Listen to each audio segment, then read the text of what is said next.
कौन सा कर्तव्य है वो हमारे ध्यान में आता है। संविधान बनाना स्वतंत्र देश का, उसको लागू करना, ये तो एक बात है ही, परंतु उस संविधान को हमने अपने आप को दिया है तो उसका पालन करना ये भी बात है। क्योंकि डॉक्टर बाबा साहब ने ही कहा था कि संविधान का व्यवहार ये महत्वपूर्ण बात है। तो आज का हमारा जो दिवस संपन्न करते हैं, हम प्रतिवर्ष करते हैं, सारे देश में सब लोग संपन्न करते हैं और उसके चलते एक वातावरण उत्पन्न होता है।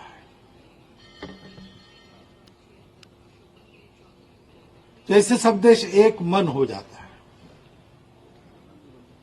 सब लोग तिरंगा फहराते हैं, सब लोग कार्यक्रम देखने जाते हैं, दिल्ली का कार्यक्रम टीवी पर देखते हैं। जैसे 22 जनवरी को एक वातावरण उत्पन्न हुआ, वैसा इस दिन भी वातावरण उत्पन्न होता है, परंतु वो एक दिन के लिए मर्यादित रहे ये अपेक्षित नहीं है, क्योंकि ये गणराज्य दिवस है।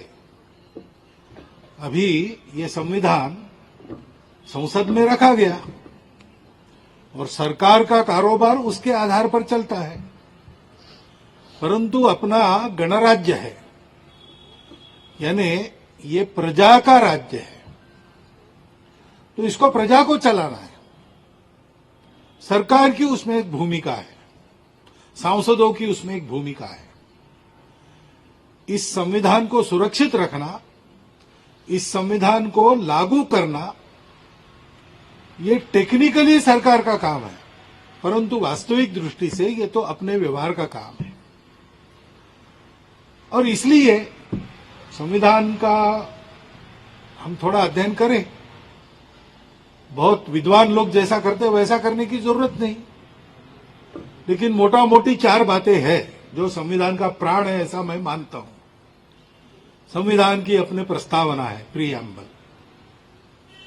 संविधान में नागरिक कर्तव्य दिए, संविधान में नागरिक हक अधिकार दिए और संविधान में मार्गदर्शक तत्व दिए। ये बातें ऐसी है जो बदलती नहीं। सारी जो संविधान सभा की कार्रवाई हुई उसमें इन बातों पर पूरे संविधान सभा ने मिलकर निर्णय किया है। वो अपने देश का सामूहिक संकल्प है, उसके अनुरूप अपना आचरण होना चाहिए। हमारे यहां सब प्रकार की स्वतंत्रता दी है, परंतु ये भी कहा गया है कि जैसे उस भाषण में बाबा साहब ने कहा कि आर्थिक और राजनीतिक स्वतंत्रता का प्रावधान संविधान में मैंने कर दिया है, परंतु ये स्वतंत्रता वास्तव में आनी है तो उसके पीछे एक बंधुता काम करती है। स्वातंत्र्य, समता और बंधुता ये तत्वत्रयी मैंने फ्रेंच राज्य क्रांति से नहीं ली, भारत में उपजे तथागत बुद्ध के विचार से मैंने उसको लिया है। और इसलिए दुनिया का अनुभव ऐसा है कि समता स्वतंत्रता एक साथ नहीं आती। समता है तो स्वतंत्रता का संकोच करना पड़ता है, और स्वतंत्रता देनी है तो समता की गारंटी नहीं देती। ये दोनों एक साथ लाने का एक ही उपाय है, बंधुभाव। बंधुभाव ही धर्म है, ऐसा उन्होंने कहा। तो अपने आज हम तिरंगा फहराते हैं, उस पर धर्मचक्र है केंद्र में, तो कानून है ही, उसका पालन करना ही है, उसका अनुशासन है ही। लेकिन यह अनुशासन कायम कैसे रहता है? वो कायम रहे इसलिए सरकार के हाथ में दंड शक्ति है, विधान है, उसको लागू करने के अधिकार है, उसके लिए पुलिस है, बहुत सारी व्यवस्था है। लेकिन कोई भी चीज व्यवस्था के बल पर एक हद तक होती है। व्यवस्था को पालन करने वाले लोगों का मन रहता है, हम इस व्यवस्था में रहेंगे, इसका पालन करेंगे। ये क्यों होता है? ये भी इसलिए होता है कि व्यवस्था और जिनके लिए व्यवस्था है वो लोग उनके प्रति एक आत्मीयता रहती है। ये हमने बनाई व्यवस्था है, ये हमारे लिए बनी व्यवस्था है। ऐसा एक आत्मीयता का भाव रहता है, वही भाव आपस में व्यवहार में बंधुभाव के रूप में प्रकट होता है। उस बंधुभाव का हम स्मरण करें। भारतवर्ष के जन की ताकत अपरंपार है, वो कभी भी कम नहीं थी, वो वैसी की वैसी बनी है, और उसके बल पर जब वो जागता है तो अनेक चमत्कार दुनिया में करता है, जैसा आज कर रहा है।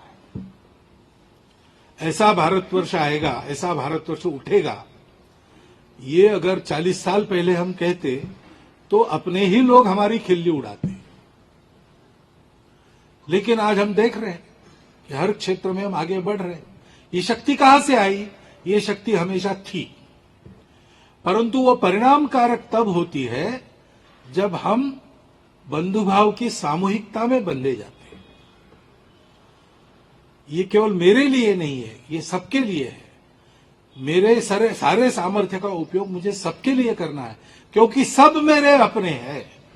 दिखते विविध है, लेकिन हमारे देश में तो परंपरा है सारी विविधता का स्वीकार करने की। हम विविधता को अलगाव नहीं मानते।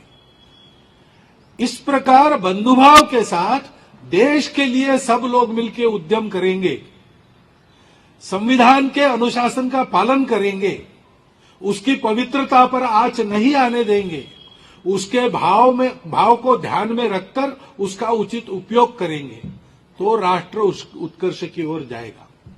ये करने के लिए हम लोगों में समर्पण का भाव चाहिए। मेरा स्वार्थ छोड़ दूंगा मैं।